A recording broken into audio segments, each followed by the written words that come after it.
For artists, dramatic light is everything. You find that in the magical hours that surround sunrise and sunset. I'm Paul Jackson. In this video, I'm going to show you about the magic hour, how to find dramatic light, and how to recreate that in watercolor. When I'm planning my composition, I think about dark corners and light corners. In a landscape, you very often get 2 light corners at the top and 2 dark corners at the bottom. I kind of want to change that up a little bit. I like to have 3 of one and 1 of the other. I want to have an imbalanced ratio of my dark to light. In this composition, it would be really easy to go 3 lights and 1 dark, but I think I'm going to go the other direction, try to make these 2 corners kind of dark and maybe that corner dark, and keep 1 corner light up there. That'll make the composition more interesting for us. Let's do some of this Rockstar pink.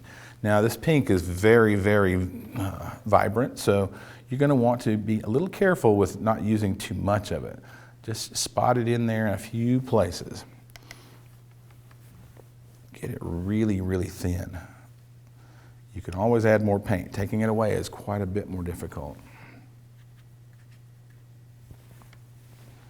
This will look like a carnival for a little while, but I promise all of these colors will eventually blend together and become rather magical in the horizon.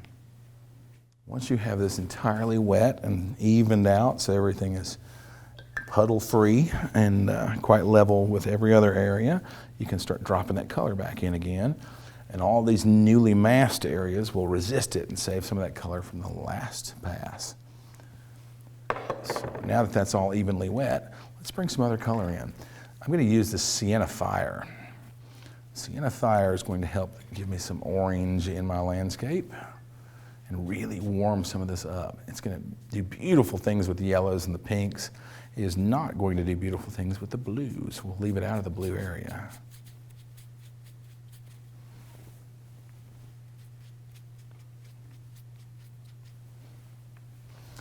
Because I've worked in several different layers here, you get to see all of the previous layers peeking through, even the blue through the orange.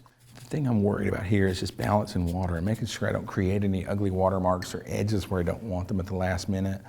I'm taking some fairly heavy pigment, moving it around with just a little bit of water. I'm creating these edges, but I'm trying to soften them out with just the clear water as I go.